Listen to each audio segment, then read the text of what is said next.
এই যে এখানে মৎস্য বিজ্ঞান ডিপার্টমেন্টের সামনে একটা যুগল বসে গল্প করছে। আমি এখানে পড়ছিলাম আমার রুমে জানালার পাশে একটা জিনিস দেখানোর জন্য আপনাদেরকে ভিডিওটা করছি। এই যে এখানে দেখেন একটা পাখি এখানে প্রতিদিন এসে গোসল করে। হ্যাঁ, একটা না, এখানে অনেকগুলো পাখি এসে গোসল করে, পানি খায়। তো আমার জানালা থেকে এটা প্রায় আমি নোটিস করি। এই যে এখানে আমি পড়ার সময় এই জিনিসটা আমি খেয়াল করি। মানে ঢাকা বিশ্ববিদ্যালয় বা পাবলিক বিশ্ববিদ্যালয়গুলোতে পড়লে এই একটা ভালো দিক, হলে থাকতে পারলে আপনি নেচারের মধ্যে থাকতে পারবেন। আমার সামনে সুন্দর একটা বাগান, এবং বাগানের অপোজিটে আরেকটা জিনিস দেখা যাচ্ছে। এই যে এখানে মৎস্য বিজ্ঞান ডিপার্টমেন্টের সামনে একটা যুগল বসে গল্প করছে, আর সামনে দিয়ে একজন পথচারী হেঁটে হেঁটে যাচ্ছে। এরকম অনেক পথচারী সামনে দিয়ে হেঁটে হেঁটে যায়। আমার জানালা থেকে পড়ার সময় আমি আসলে এগুলো দেখতে পারি, যদিও মনোযোগে বিঘ্ন ঘটে না। আবার আমার এই নেচারটা যদি দেখাই, এই যে দেখা যাচ্ছে গাছগাছালি, এই বাগানের ভিতর অসংখ্য পাখি বসে। সকাল 10টার দিকে যদি আমি ভিডিও করতাম তাহলে আমি অনেকে পাখি দেখাইতে পারতাম। তো এই নেচারের মধ্যে থেকে পড়াশোনা করা, এটা সত্যিকার অর্থে হচ্ছে একটা ভাগ্যের ব্যাপার।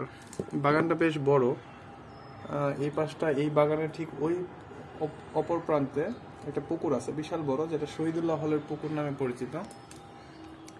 তো এই জন্যই আসলে আমরা পাবলিক বিশ্ববিদ্যালয়কে এত বেশি প্রায়োরিটি দেই। হ্যাঁ, শুধুমাত্র পড়াশোনা বা খেলাধুলা বা অন্য কোনো ফেসিলিটিসের ছাড়াও আমরা একটা প্রাকৃতিক পরিবেশের মধ্যে থাকতে পারি। এই যে দেখেন, এখনো পাখিটা গোসল করতেই আছে। সম্ভবত এটা একটা দোয়েল পাখি বা কি পাখি আমি জানি না। এই যে গাছের মধ্যে সব সময় কাক, টিয়া পাখি, তারপর বুলবুলি পাখি, সব সময় কোনো না কোনো পাখি এইভাবে লাফালাফি করে। আর এই যে চোখের সামনে এইভাবে কপতিরাও বসে বসে গল্প করে। যখন খুব বেশি বিরক্ত লাগে এইসব দেখতে, মানে কপতি দেখতে, তখন আমি আমার জানালাটা অফ করে দেই, তখন আর কোনো প্রবলেম হয় না। তো এইটা দেখানোর জন্য ভিডিওটা করা আসলে। এই পাশে এটা হচ্ছে আমাদের প্রভোস্ট অফিস, এবং নিচে যে এই যে রুমটা দেখা যাচ্ছে, এই যে এটা দরজার মতো একটা জায়গা, এটা হচ্ছে আমাদের শহীদুল্লাহ হলের রিডিং রুম, এবং দোতলায় হচ্ছে লাইব্রেরি। এই যে শুনতে পাচ্ছেন পাখির কিচিরমিচির, আমি শোনানোর চেষ্টা করছি।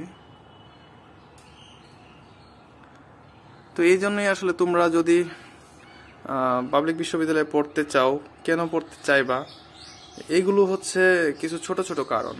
এই যে পাখি দেখা যায়, দেখছো? এই জায়গাটায় তো অনেকে ক্যামেরা নিয়ে আসে, নিয়ে এসে ছবি টবি উঠায়। তো ঠিক আছে, সবাই ভালো থাকবা, সুস্থ থাকবা। আল্লাহ হাফেজ।